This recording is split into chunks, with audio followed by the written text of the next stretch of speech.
brief presentation today to overview some of what we think the key basics are to the NSLI-Y program, and then we'll allow time for Q&A. We hope to wrap up around 4:45 Eastern time. So, Libby, I'm going to ask you to conduct the overview of the program, and then I'll take some time to talk about application tips and common myths. So take it away. You can use, to our attendees, we ask that you keep yourself muted. You can use the Q&A and chat functions as you wish, but we'd also encourage you to listen to the presentation for a little while because we'll likely be answering your questions. So Libby, take it away. Hi, everyone. Thanks for joining us today. As Emily mentioned, my name is Libby. I am on the team for the NSLI-Y administration. We're so happy you were able to join us today. And before getting to the Q&A portion, we wanted to give a brief program overview to help everyone have a better idea of what is NSLI-Y. So what is NSLI-Y? NSLI-Y is a merit-based scholarship program specifically for U.S. high school students to participate in summer, academic year, or virtual programs in the locations where the 8 NSLI-Y languages are spoken. Presently, our 8 NSLI-Y languages would be Arabic, Mandarin Chinese, Hindi, Bahasa Indonesian, Korean, Persian in the Tajiki dialect, Russian, and Turkish. Our participants receive not only intensive language instruction while they're on program, they will live with a host family for all or part of the program and participate in a variety of cultural activities in their host location to better understand their host community. So presently, NSLI-Y has 3 different program options available to our applicants. 2 of those programs are overseas programs, and then we do also offer a virtual NSLI-Y program. The first of our overseas programs would be our summer program. This lasts 6 to 7 weeks, typically beginning in mid-June to early July and ending in early to mid-August.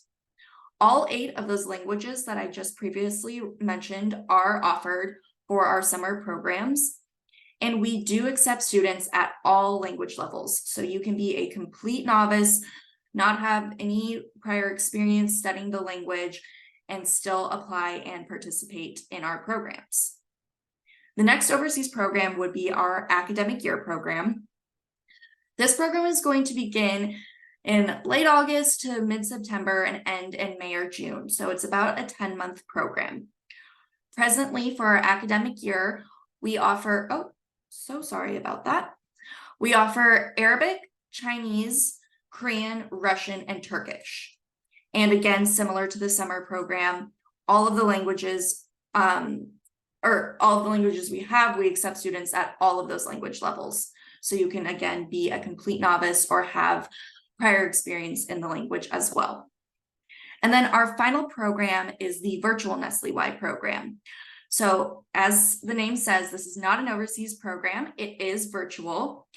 It is a 10-week long program that does take place during the school year, so it's essentially an after-school activity. We have 2 options. There's a fall program that begins in September and a winter program that begins in January.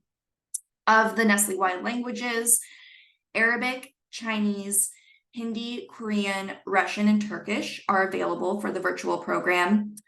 But one thing that's a bit different from the overseas program is that virtual NSLI-Y is specifically a beginner level only program.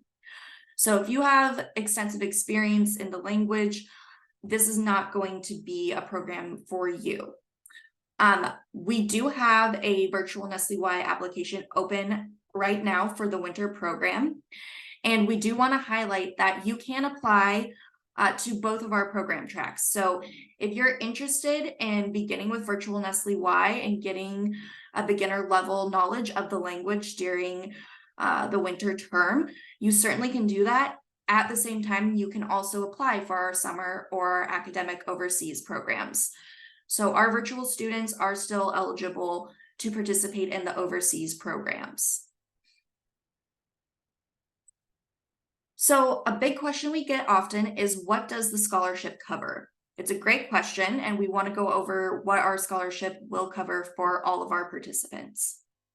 So all of the travel costs involved with both your domestic and international travel are covered by your NSLI-Y scholarship. This means that the travel between your home location and the pre-departure orientation, which will take place domestically, as well as the overseas travel to your host country for your program location, is all covered by the NSLI-Y scholarship. Any costs incurred with the pre-departure, arrival, and end of stay orientations is also covered by the scholarship. Tuition and program costs related to the academic part of the program are covered. This would include any preparation, academic support, and testing that is involved in our program, as well as educational and cultural programming while you're abroad. In-country staff support, as well as your housing accommodations, both with the host family and if there's any sort of dormitory style housing that you stay in as well, will be covered. And then all of our participants receive 3 basic meals each day under their scholarship as well. Visas for entrance to and exit from the host country location as needed is also going to be covered by the scholarship. And then we do provide all NSLI-Y participants secondary or supplementary healthcare coverage while they're abroad for accidents and sickness. The final thing that we want to note is that all of our participants will also receive a stipend for local transportation and incidentals while they're on program. And then we also want to mention the basic eligibility for applying to NSLI-Y. So who's eligible? Our participants do need to be US citizens who can produce a US passport to travel. Because this is a merit-based scholarship, students do have to have a GPA of 2.5 or higher on a 4.0 scale or the equivalent. And you will note when you're going through that application that you do have to provide a transcript. And then our participants do need to be between 15 to 18 years old at the start of the program. If you're feeling unsure about whether or not you fall within the age range, on our website, we actually provide exact birth date ranges to make sure that you are completely aware of whether or not you will be eligible. And I will drop a link to that briefly so that you all can check that out and read a little bit more about our eligibility requirements. And then the final thing we want to note is that you do need to be enrolled in high school at the time of application. So this is rather important for our seniors who are applying to NSLI-Y. So if you are currently a high school senior applying, it's not a problem that you will be participating following graduation. So essentially, if you apply for the summer academic year that will follow your high school graduation, it's not a problem that at that time you won't be enrolled in high school. It's just at the time of application. And then now we are going to move on to some of the application tips and myths that we wanted to share with you all as well. Libby, can you hear me all right? Okay, great. Hi, everyone. We wanted to share some of our thoughts as NSLI-Y staff about how to think about preparing your NSLI-Y application. We know this time of year when folks are preparing their application, they want to ensure that they have a competitive edge and hope to be accepted if they're applying. So some of our tips here, we encourage you to spend some time researching and reflecting as you're preparing your NSLI-Y application. What does that mean? We encourage you to maybe do a little bit more research on your target language, especially if it might be a language you're not too familiar with, to learn more about it, and also the related locations of interest. So this might spark your curiosity more, but we also encourage you to think about this.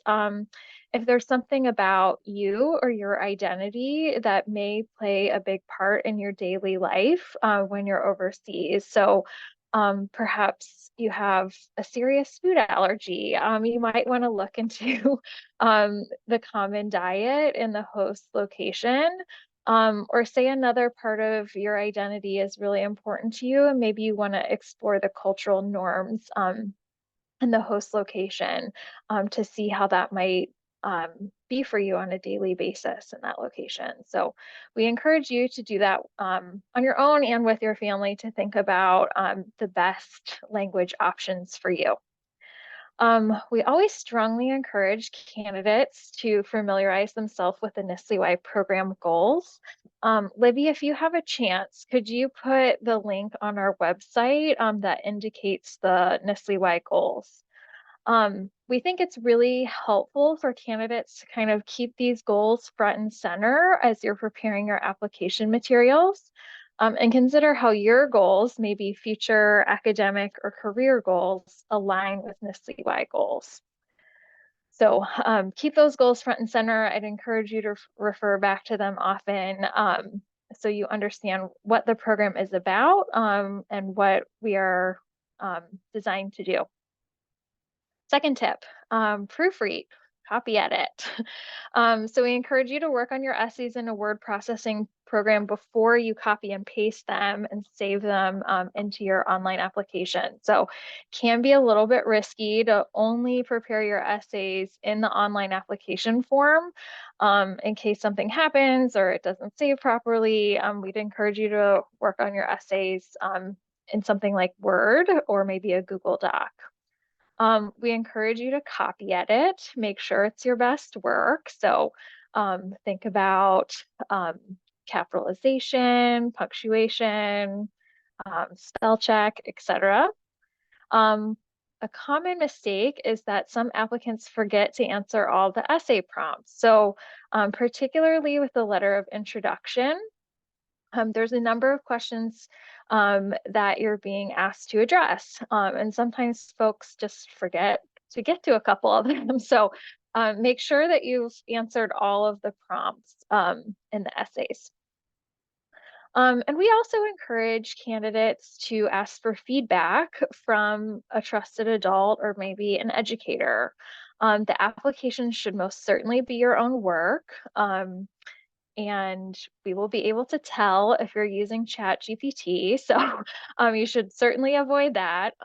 But we do think it's appropriate and fair for you to get maybe feedback on your essays to ensure they're clear, they show your enthusiasm from maybe a trusted adult, a teacher, or guidance counselor. So that is not out of bounds, and we think it can likely help you prepare your essays. But all of those things that I just talked about take time. So we encourage you to, begin crafting your essays as soon as possible so they can be polished when you submit them. Number 3 is to plan ahead. The terms and conditions should be signed by you and any legal guardians before you submit them in your application. We know some folks have maybe complicated situations with their guardians or parents. Maybe a parent lives in a different location most of the year or something like that. So do take some time to coordinate that before the application deadline. We also require that your unofficial transcripts are submitted with your application. You can submit official or unofficial. Please look carefully at the application to know what the requirements are for your transcripts. But again, these also might take you time to obtain them, and you want to ensure that you have them well in advance before November 2nd. Number 4, be selective. We want you to think carefully about who you will ask to complete your recommendation in advance. Libby, I think we have some tips on our website too. Maybe you can drop those in the chat because I know we received a question about that. So think carefully about who can complete your recommendation. Please note, it does not have to be a language teacher. It can be. It does not have to be a teacher or an educator. It can be. A few years ago, NSLI-Y decided to open the recommendations up to really like any adult in your life who isn't related to you. who knows you well and understands kind of your interest in the program. So for some students, they've chosen their longtime tennis coach, maybe their supervisor at their part-time job. There's lots of options, and we are glad that this is open for you to decide on your own. Um, but we would advise that you talk to that person about your interest in the program and why you want to participate. Um, so the recommender will be asked to comment on several, things about you. And you can see the link that Libby shared might be helpful in making decisions about your recommendation. Again, it cannot be a parent, okay? A parent or a relative. Number 5, submit early. Our application deadline is 4 p.m. Eastern time on November 2nd. It's a very busy day for our team. It's in fact a very busy week on at the application deadline. We usually receive, in the area of 2,000 to 3,000 to 4,000 applications. And we have a fairly small team, so we just simply cannot respond to all questions on November 2nd. We do our best, but it's a very busy day. So we strongly advise you to prepare your application, get everything in good order well before November 2nd. And it would be great if you could submit it maybe a couple days early. If that's the case, and you run into a technical problem, the sooner you can do that, we can work with you to resolve the issue and get your application submitted on time. But if you wait until 4 p.m. Eastern time on November 2nd, there will be a lot of volume coming into our office, and we may not be able to answer everyone's questions. So we strongly advise you submit in advance. Okay, so I'm sure we'll talk a little bit more about the application and the Q&A, but I will move on to the next slide for now, and we can talk through some more application tips later. We also want to talk about some myths of NSLI-Y, and we hope to bust those myths today. In our work and study abroad, we talk a lot about how it's really important to manage expectations and to keep our expectations sort of in an appropriate space. So study abroad and language immersion can be really wonderful experiences, but there's also challenges that come along with them. And the NSLI-Y program, it's a scholarship program. We have a fair number of terms and conditions that accompany our program. So important to think about all these things in advance. So one myth is that students can travel a lot independently. That is not particularly accurate. So especially during the summer program, it's a very tight schedule. There's a lot of activities, during weekdays, and students essentially need to participate in all of those activities. There won't be much time for independent travel. And it's just not something we're, promoting. We want students to stay in their host community, be with their host families, with their program participants. And you will certainly have some time for independence in your host community. So maybe after school on Wednesdays, you might have some free time to go to local cafes and enjoy local parks, things like that. But doing a lot of in-country or out-of-country travel while you're in Asia or the Middle East, for example, is not going to be approved. Sightseeing. NSLI-Y is first and foremost a language program. We're very much focused on language immersion, and that involves a lot of rigorous instruction. During the summer programs, that usually means 4 hours of formal instruction a day, accompanied with other cultural activities and homework and other expectations with host families. So you're quite busy. All of our programs include cultural activities, but I want to emphasize we do not guarantee that you will see particular landmarks in the host country. You might, but it's certainly not formally guaranteed. So, for example, when we had a lot of programming in China, some students expected to see the Great Wall. Some students saw it, but not all students did. But there are certainly many other cultural activities and landmarks to see in China. But not all students saw that particular landmark. So do not expect that you will see, every key landmark or famous site in the host country. Guarantee of a US lifestyle. All NSLI-Y host locations are quite a bit different than the US in a lot of ways. And different is not bad, it's just different. But there will be activities that you might regularly participate in at home that would be difficult to pursue abroad. So you just need to be prepared for that. And it's not something that once you're selected for the program that you can essentially demand of program staff. I need to swim every day for my training. That will not be possible. So you need to kind of go into the NSLI-Y experience knowing that your daily life is going to be probably quite a bit different than at home. Um, you're commuting to and from school, maybe on public transportation. It may be something quite different than you're used to at home. We think there's a lot to learn from that experience, like gaining some independence, but also learning a lot about communication and the culture in your host community. But that's one thing that you need to be prepared will be different. Getting to and from school will probably be quite different than what you're used to in the United States. And also like medical care and classroom accommodations will most certainly vary greatly from the United States. NSLI-Y has a long history of supporting students with medical needs and disabilities, learning disabilities, physical disabilities, etc.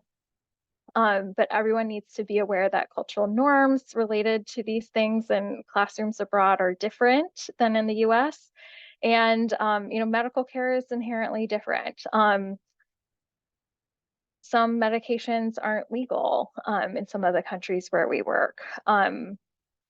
Handling allergies can be different than in the United States. Prescriptions are probably different. Ambulatory care is often quite different than in the United States. So this does not mean that you shouldn't go on the program if you have, a medical condition or have classroom accommodations. We just want you to be prepared and be open to kind of a very different setup for that than in the US. Some folks think that previous language study is required. It is not. We support students of all different language levels, and we always want to emphasize that previous language study is not required. If you are accepted for the program and have not studied the language before, you will be guided by your implementing organization on some survival language pre-program, probably learning the alphabet or maybe some characters. So you'll need to be prepared for intensive language learning, but previous language study is not required, and we want NSLI-Y to be accessible for students of all language levels. Another myth is that the program can be individualized or customized. This is a scholarship program. We do have a finite budget for scholarships, and fortunately, we're able to offer hundreds of scholarships each year. But we are limited, and this is not a individualized program. So if you are awarded an NSLI-Y scholarship, you should expect to complete the program on the dates, and for the location for which you're assigned. We can't kind of customize your location. We can't end your program early for another family vacation that you might have. It's just not possible for us to individualize the program for our 500 plus participants a year. So come into the program knowing that you'll participate in the NSLI-Y program and that you can't sort of change it too much to accommodate your own preferences. All right. So for now, I think that covers the content Libby and I plan to discuss today. And we are going to allow some time for Q&A. So I am going to take a moment and look at some of your questions, and I'll ask Libby to do the same. So we'll mute for 1 second, and then we'll begin responding to your questions, either by chat or I will respond to them live. So 1 moment.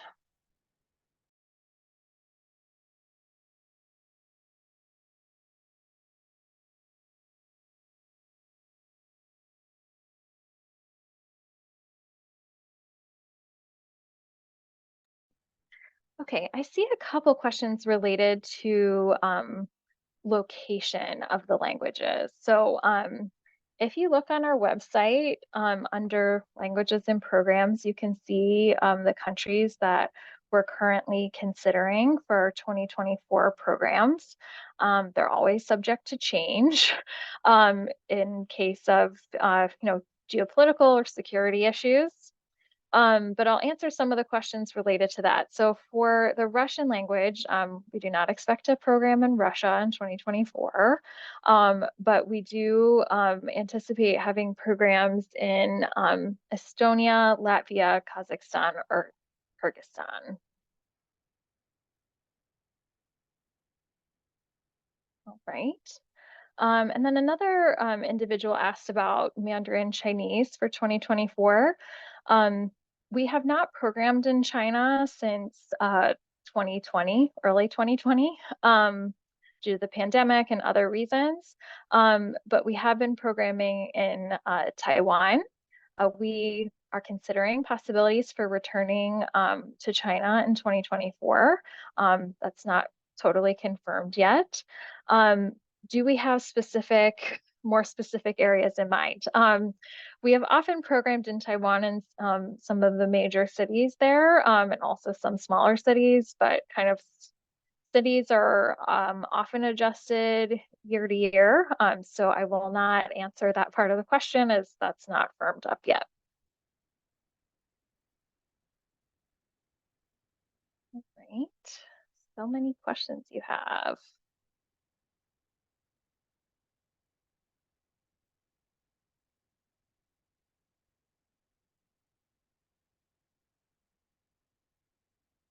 Okay, I'm now going to spend some time answering questions related to the application process. And Libby, if you want to respond to some of the questions in the chat, feel free to do so, but I'll start answering some of those.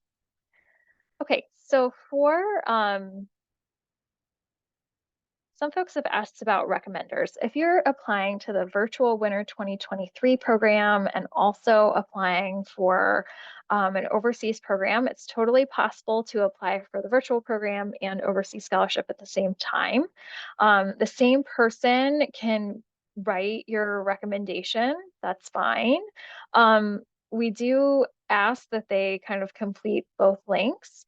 The prompts are a little bit different. So you might want to forewarn your recommender of that, that it's probably best that they adjust the letter a little bit to ensure that they're responding to the prompt. So naturally, the virtual program is a bit different than the overseas program, and we ask different questions. So please keep that in mind for your recommendation.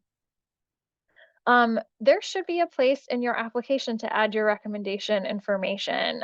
If there isn't, please write to NSLI-Y at americancouncils.org and we'll try to solve that for you. But Libby, do you happen to know what section number that is? Yes, so if you have not completed and saved your answers for section 5 of the application, which is essentially your biographical information, the button to actually submit your recommender's information will not populate. So if you're experiencing issues like that, our recommendation would be to first go back and make sure you didn't miss any fields in section 5 of the application. If that's seemingly not the issue, please do email us, as Emily mentioned. Okay, thanks, Libby. All right. There's some other questions about the application. How competitive is it? How can I make my application competitive? So the number of candidates, of applicants for the program, really varies. So we won't know how exactly competitive the application will be this year. But typically we receive, in the ballpark of 2,500 to 3,500 applications. And this year we expect to award around 500 scholarships. So for the past handful of years, that has meant that our application rate, selection rate is about 15% to 25%, somewhere in there, usually around 20% each year. So it's competitive, but it's certainly um, achievable, 1 in 5. And yeah, we're expecting about 500 scholarships, so definitely worth trying. Um, how do you make your application competitive? Well, we hope you consider the application tips that we talked about a little bit earlier. But if I could give one point of advice, my number one tip, which we referred to earlier, was thinking about NSLI goals and your goals. Okay, so how does the NSLI-Y experience relate to your future goals? You want to make sure you articulate that. So that would probably be my number one tip, but also encourage everyone to keep those other tips in mind that we shared. All of those tips relate to taking time to prepare your application. So get started soon, reflect on where you might want to study, what languages you want to study, and again, how those relate to your future goals. Okay. Another question related to the application was if it's okay to um, submit the recommendation later after your application. It certainly is. So the application deadline for the student is November 2nd, but we allow another week for recommenders to submit their materials. So that deadline is November 9th. We do use the recommendations in the selection process, so they are important and we do need to receive them in a timely manner. But there is another week between the student application deadline and the deadline to receive those. All right. Emily, Libby, I was going to say go there right are a ahead. number of questions about how we select our host families, if you maybe want to discuss that a Okay, bit. sure. Um, I think I will, what's probably best if it's, I put some information from our website in the chat, so I'll try to do that um, shortly. But host family safety and security is really important for the program. We have an application process for all of our programs. And we also include, references in that process. So anyone applying to be a host family would have to have, someone be able to recommend them and speak to their ability to host. Host families will look different, are all shapes and sizes like families in the US. So we don't require that host families have children. It could be include small children, perhaps, or perhaps teenage or adult children. But we, like the US, look at families in all shapes and sizes. So again, an application process, there would be sort of references checked as well. If it is possible in the host country, a criminal background check will also be conducted. But being honest, in some of our host locations, that is not possible. It's just not something that sort of exists culturally. So it's not possible. And we keep, notes on all of our host families. So if there happens to be an issue with a host family one year, they might not be used again in the future. But Libby, why don't you put a link to the parents page in the chat, and that has a little bit more about host family selection. Some folks also ask about, what if something doesn't go right with the host family? So in all of our programs, we have a resident director, local coordinator.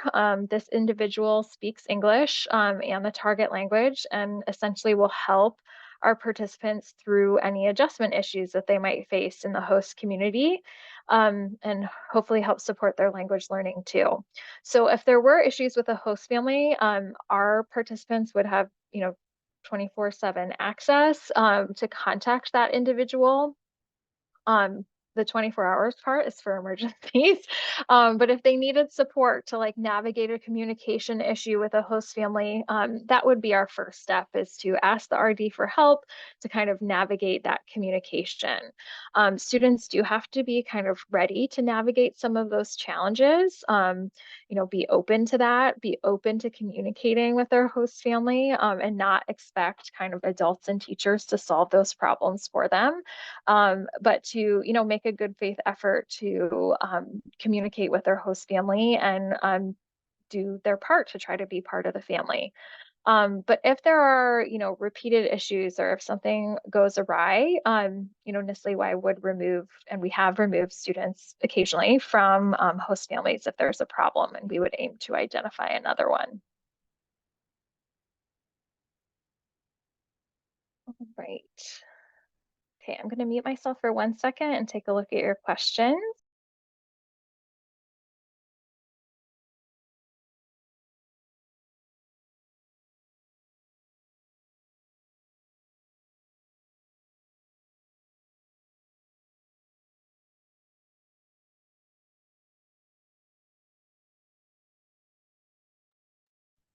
Okay, I'm going to Please do respond be to checked answered portion of the Q&A, because we are also answering questions via chat as well. Okay. I'm going to answer some of the questions that I can quickly answer. We're kind of running short on time. Um, so what is the acceptance rate for the summer programs? How many applicants do you usually have? We don't differentiate on our acceptance rate between summer and academic year. I'll say it's generally proportional, approximately 15 to 25% historically. So we don't typically do breakdowns by language, but we think the overall acceptance rate is representative. Do folks have an advantage if they submit their application early? No, you do not, except maybe a little more peace of mind. And you've hopefully are not rushing to complete your essays if you submitted it early. But we'd encourage you to submit it early, but no, you do not get extra points or anything like that in the evaluation process. All right. How are participants chosen over one or the other? I could see how it would be difficult to choose out of so many people. Good question. Libby, if you wouldn't mind putting in the link to the selection process on the website on the chat. We have a multi-tier selection process, which includes an initial round of screening for all the applications we receive. So each application is screened by 2 screeners. And we also conduct a technical review at that time to ensure everyone is eligible. For those who you're scored in screening, and if you make it to the next stage, you're identified as a semifinalist. Semifinalists all participate in an interview that might be conducted in person or over Zoom. And then there's also another evaluation stage after that. And then there's a final process called final selection. So I would advise you to read a little bit more about the selection process. We're looking for a couple things, like your readiness to be overseas and also your motivation to study the target language. So think about how you can convey those things in your application. And I would say another tip to application preparation, in addition to your goals, but it's also to show, don't tell. Okay, so give us examples of why you're interested in other cultures, rather than just tell us, I am interested in other cultures. So we hope that helps. We encourage you to read more on the website. One person asked, what's the estimated cost for the academic year program if one does not receive a scholarship? So that isn't really how NSLI-Y works. If you're accepted to NSLI-Y, you receive a scholarship. We don't allow sort of folks to participate privately in NSLI-Y programs if you weren't selected. So being accepted to NSLI-Y means you've been accepted to the program and you receive a scholarship. So our program is not a portable scholarship.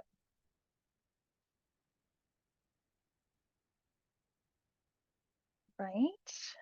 This webinar will be recorded and we will post it to our YouTube channel when we can. Please allow us at least a week. One question here was about passport processing. Good question. If you have followed the news about passports, you know it takes a good amount of time to receive one. You will not need your passport when you apply, but if you're selected for the program, you will. So we encourage folks to ensure that they have their passport and it will be valid during the duration of the program plus 6 months by the end of February 2024. So perhaps you need to apply, perhaps you need to renew yours, but you will need to have one. Visa processing timelines vary a lot, but some of our programs it takes, you know, a couple of months to do visa processing. So your passport needs to be available to allow all the time for that. So I wish I could tell you when, but in general, we'd say if you have one ready by the end of February, you should be set.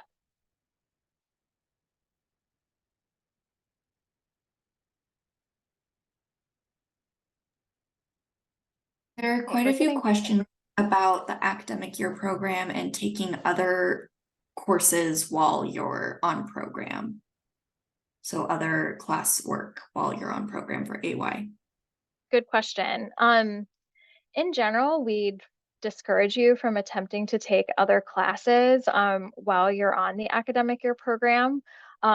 Please do see the terms and conditions because we address this there. If you happen to need to take maybe one class, you would have to coordinate and get approvals for that. We, again, generally strongly discourage this because our programs are, you know, busy and rigorous. Working in an extra class during the academic year is really hard when you have a lot of homework and you're working in a different time zone and, you know, you're learning a new language and sometimes your brain can feel tired from it. So we strongly discourage it, but advise everyone to take a look at the terms and conditions to see those stipulations. All right. There's a lot of questions about exact city locations for our host countries. I'm not going to respond to that because they're not all confirmed for 2024. All right, and there was a class related to online classes that is the virtual NSLI-Y program. And that's a part of NSLI-Y, but a separate application process. There are also a few questions about virtual NSLI-Y students continuing on and if that hinders or helps your chances to get into the overseas program, being a virtual NSLI-Y alum.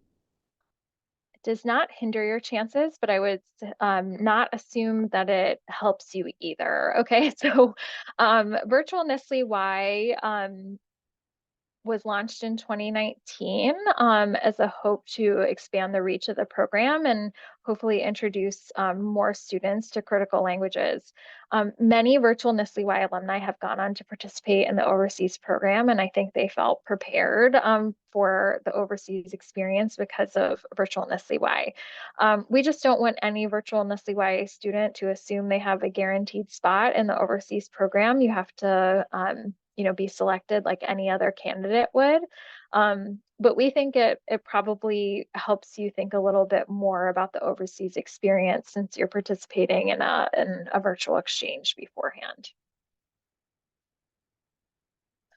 Okay, we still have a lot of questions in the chat, and I'm sorry we probably won't be able to answer them all. But what we'll do now is kind of stop answering questions live, but Libby and I will stay here and try to answer your questions in the chat. So we'll go on mute now. Um, and you're welcome to stay with us to get responses to your questions. If not, if we didn't answer a question today, please feel free to email us at NSLI-Y@americancouncils.org. Libby, do we have one more slide? Our contact info. You can see us on social. We just opened our Discord server, so we hope you might join us there. And you can message us on any of these channels too. So thank you so much for your interest in the program and for being here. We're sorry we weren't able to answer all of your questions right now, but we'll do our best in the next few minutes. So thanks again for your interest, and we hope to receive your application.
All right, eager applicants, thank you so much for all of your questions. We're sorry that we couldn't answer all of them individually. We did see some repeat questions, so we hope you saw those responses. We will post this webinar on our YouTube page probably in about a week or so after we can get the file ready. Just want to emphasize if we didn't answer your question, please contact us through social or at NSLI-Y at americancouncils.org. So thank you again for being here and for your high level of participation. We hope you learned a little bit more about NSLI-Y today, and we look forward to your application. Thank you.